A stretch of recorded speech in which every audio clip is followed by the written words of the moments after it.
CCTV footage that has been accessed by Times Now, and this is very close to the crime scene now that has been accessed. This is what we see on our screens. We let Deepak explain to us what is visible and how important, Deepak, is this CCTV footage that you've been able to access for us. What does it tell us? Now, there have been, of course, various forms of, details that the cops are looking into in terms of evidences that can, in fact, connect and, lead to the, people who've been now taken into custody and then to the crime.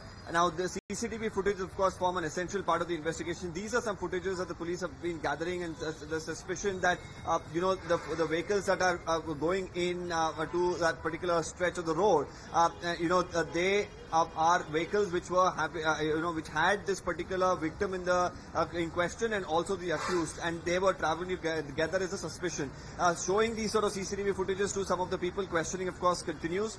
There's also the call log of the victim as well that's being looked into, and the recent calls that were made, based on which some of the people have been questioned. About 13 people will be produced very soon in the court where I'm right now at.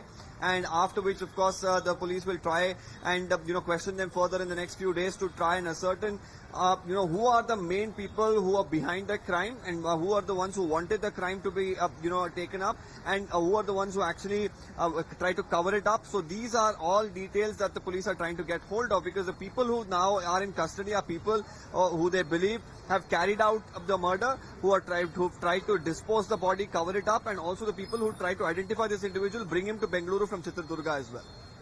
So I think the next few hours very critical. You will see the medical test and then also what the court decides, what the court sees, all the evidence so far. I'll thank quickly Neha and Deepak for keeping us up to speed with those details.